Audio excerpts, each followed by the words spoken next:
Ravi Shankar Prasad is addressing a press conference on Anil Deshmukh's resignation. Listen in. Fair probe cannot be done by the Mumbai police. हम शुरू से एक स्वतंत्र निष्पक्ष जांच की मांग कर रहे थे और मुंबई पुलिस के द्वारा यह संभव नहीं था. थोड़ा जस्ट टू रिकॉल, और ये आज उसको रिकॉल करना बहुत ज़रूरी है कि देशमुख जी ने कहा था वाजे को कि जैसा आरोप लगाया गया था कि मुंबई में लगभग 1750 बार है, रेस्टोरेंट है, तो आप हर महीने हमें 100 करोड़ कलेक्शन करके दीजिए.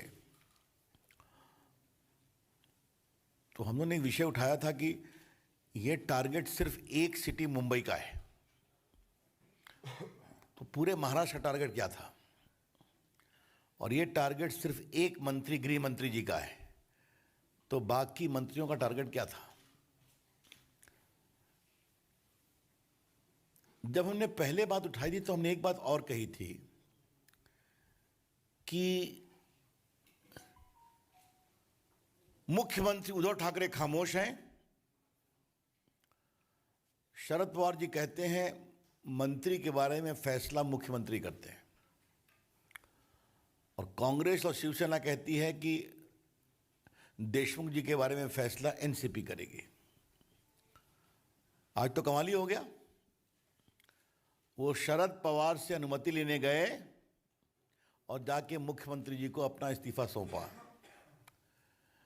तो देश को क्या बताया जा रहा था? Why the country was being taken for a ride? हम भी जानते हैं कि शरद पवार के इशारे पर ही वो इस्तीफा देते या न देते हैं, लेकिन हमारे उद्धव ठाकरे जी कब बोलेंगे? उनकी खामोशी कई सवाल खड़े कर रही है. The consistent conspicuous silence of Mr. Uddhav Thackeray is by itself raising a lot of questions. क्या हम ये मानकर चलें कि बात निकलेगी तो बहुत दूर तक जाएगी? देखिए, आप एक बात देखिए, इस पूरे मामले को मैं पार्टी की तरफ से और थोड़े कानून की समझदारी के रूप से कुछ रखना चाहता हूं. जो हमारी लास्ट प्रेस थी उसी दिन मैं मुंबई पुलिस ने प्रेस किया, और एनआईए सचिन वाजे की कहानी की परत दर परत रोज निकाल रही है. अभी तक कितनी गाड़ियां पकड़ी गई उनकी, लग्जरी गाड़ियां, और 6 या 7 आ गई हैं, 8 हो गई. रोज नई गाड़ियां मिलती हैं जो उपयोग कर रहे हैं. एनआईए ने गोताखोरों को मीठी नदी में कुदवाया तो कितनी चीजें निकल गई. तो ये सचिन वाजे की कहानी कहां तक जाएगी ये तो एनआईए बताएगी, लेकिन उसकी परत दर परत रोज खुल रही है. हमारी अपेक्षा होगी कि सीबीआई प्रिलिमिनरी इंक्वायरी प्रामाणिकता से अवश्य करेगी, और जो लॉ में प्रावधान है, अगर उनको लगता है कि प्राइमा फेशी केस है तो एफआईआर करने का उनका अधिकार है. और कोर्ट ने स्वयं पाया है कि मामला गंभीर है, गृह मंत्री इन्वॉल्व हैं, फेयर प्रोब मुंबई पुलिस के द्वारा नहीं संभव है.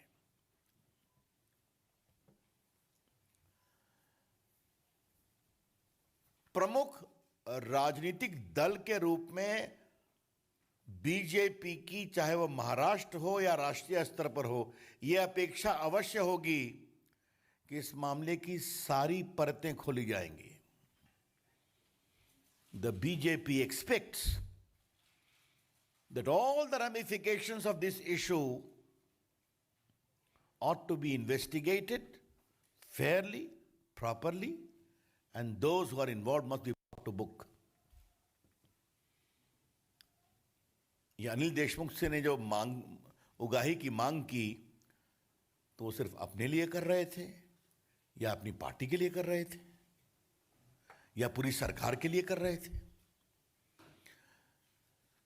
देखिए पत्रकार मित्रों, मैं एक गंभीर विषय की ओर आपको इसलिए बार बार कह रहा हूं, ये भारत के आजाद भारत के इतिहास में आज तक नहीं हुआ है कि पुलिस कमिश्नर गृह मंत्री पर आरोप लगा रहा है कि गृह मंत्री एक क्वेश्चनेबल कंडक्ट के एएसआई सचिन वाजे को कह रहे हैं कि तुम 100 करोड़ रुपए का इंतजाम करो। और जिस तरह से आप लोगों ने एनआईए की रिपोर्ट बताई है, होटल में रहना, एक ज्वेलरी कंपनी का 30 लाख का एडवांस भुगतान करना वाजे के ठहरने के लिए, वहां एक महिला का मिलना, नोट की काउंटिंग मशीन का जाना, तो ये तो परतें खुल रही है ना। तो surely there may be a lot of linkages, बहुत से अधिक सेतु निकलेंगे इससे, और हम चाहते हैं कि इस पूरे मामले के सभी सेतुओं की जांच होनी चाहिए। We expect all the linkages of this, I would say, shameful conduct of corruption to be investigated properly. मैंने एक नाम दिया था, जैसा कि दवा में जैसा मेरे शब्द समानता नहीं होते हैं, आप लोगों से कई बार मैंने बात करने का अवसर मुझे मिलता है। महाअघाड़ी नहीं है, वसूली अघाड़ी। और मुझे यह अपेक्षा नहीं थी कि वसूली अघाड़ी एक प्रकार से रोज बरोज साबित हो जाएगी।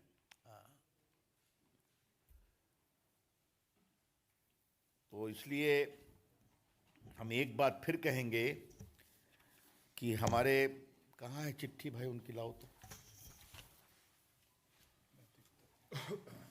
बड़ा अच्छा लगा, ये अनिल देशमुख का इस्तीफा है। इसमें क्या कहा गया है?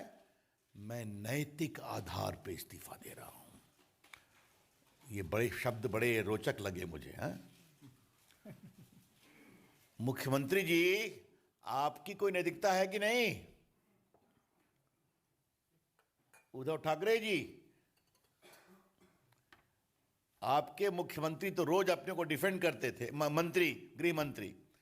आप तो कुछ नहीं बोलते थे। आपकी पार्टी, आपकी सरकार, आपके प्रवक्ता, आपके नेता और देशमुख साहब खुद ही अपने को डिफेंड करते थे कि मैं तो बीमार था और क्या था वगैरह वगैरह। तो आज उनके शब्द से नैतिक कारण से मैं इस्तीफा दे रहा हूं, ये बात निकली है। तो उद्धव ठाकरे जी, आपकी नैतिकता कहां है? क्या हम आपके नैतिकता के बारे में कुछ सुनेंगे? I think Mr. Uddhav Thackeray has forfeited the moral authority to govern. माननीय मुख्यमंत्री उद्धव ठाकरे जी, मैं बहुत विनम्रता से कहूंगा कि शासन करने के नैतिक अधिकार से अब आप वंचित हो गए, जिस तरह से आपकी सरकार चली है या चल रही है। पत्रकार मित्रों, लोकतंत्र का एक बहुत सीधा वसूल होता है। लोकतंत्र लोकलाज से चलता है। लोकतंत्र लोकलाज से चलता है। Democracy is run by the standards of probity, of propriety, which the people may appreciate. 15 दिन के अंदर उनको अपनी प्रिलिमिनरी इंक्वायरी देनी है। आपको मालूम है कि CBI Delhi police establishment act के अंतर्गत एक पी करती है, फिर उसके बाद रेगुलर इंक्वायरी करती है। उस पर क्या चीज़ें आएंगी तो बाकी वो कोर्ट को बताएंगे। लेकिन हमें बिल्कुल लगता है कि यह मामला बहुत ही गंभीर है और 2 प्रकार से उद्धव ठाकरे फंसी हुई है। एक सचिन वाजे प्रकरण, दूसरा उगाही प्रकरण। और सचिन वाजे के बारे में मैं ज़्यादा नहीं बोलूँगा, लेकिन एक बात तो रिपीट करना है कि कोई असिस्टेंट पुलिस इंस्पेक्टर, जो पुलिस इंस्पेक्टर भी नहीं है, उसको इतने महत्वपूर्ण पद दिए गए, सारे क्राइम का इन्वेस्टिगेशन का हेड बनाया गया, जो 10-12 साल सस्पेंशन में था, शिवसेना का मेंबर बना और फिर उसको रीइंस्टेट किया गया। और रीइंस्टेट क्यों किया गया ये मैं चर्चा कर चुका हूं कि कोरोना में पुलिस अफसर्स की आवश्यकता है, क्योंकि बहुत से पुलिस वाले बीमार हैं और असिस्टेंट इंस्पेक्टर सिर्फ यही रेस्टोर किए गए और बाकी 4 पुलिस वाले रेस्टोर किए गए, और उसके बाद की पूरी कहानी आपके सामने में है। तो अगर पूरे तार को जोड़ा जाए तो ये तार क्या दिखाते हैं? एक बड़े षड्यंत्र, लूट का। If we link all these stories, chain, it point to a conspiracy of loot in which Sachin Vajay is the common factor, चाहे वो गाड़ी में रखने के बाद जिलेटिन हो या फिर बाकी हो। और आपको याद होगा कि मैंने एक बात आपको और कही थी, आज आपको खुद मैं स्मरण दिला रहा हूं। एनआई एक्ट, इन नेशनल इन्वेस्टिगेटिव एजेंसी एक्ट के धारा 6 में इस बात का प्रावधान है, अगर कोई एक्सप्लोसिव मिलता है तो एनआईए उसको जांच करती है। और उसके सेक्शन 8 में इस बात का प्रावधान है कि अगर कोई कनेक्टेड केस उसमें आता है तो वो भी एनआईए को ही जांच के लिए दिया जाएगा। मुंबई पुलिस ये सचिन वाजे के प्रकरण को नहीं दे रही थी, जो बाकी वो कौन जो ओनर था उस गाड़ी का, स्कॉर्पियो का, जिसके हिरेन मनसुख, उसके मृत्यु की जांच नहीं दे रही थी। बाद में कोर्ट से मिला है और लास्ट जो मेरी प्रेस कॉन्फ्रेंस थी उसमें खाली उन्होंने सचिन वाजे को दोषी बना करके मामले को क्लोज कर दिया। तो I am raising with you all these suspicious chain of circumstances, संदेहास्पद चेन ऑफ सर्कमस्टेंसेस को मैं आपके सामने रखने की कोशिश कर रहा हूं। इस पूरे मामले के सारे षड्यंत्र की जांच होनी चाहिए। कौन किसको प्रश्रय दे रहा था? Who was giving patronage to whom? Who was shielding whom? Who was encouraging whom? कौन किसको प्रश्रय दे रहा था, कौन किसको प्रोत्साहित कर रहा था और कौन किसको बचा रहा था। तो ये मामले बहुत गंभीर हैं, तो इसलिए पार्टी की ओर से हमें लगा कि हम इस बात को विस्तार से कहें। हम तो वेट कर रहे थे कि यहां पर हम देशमुख साहब का इस्तीफा मांगेंगे, लेकिन शायद हम लोग की प्रेस से कुछ असर होता है, भनक पड़ गई। हाँ, लेकिन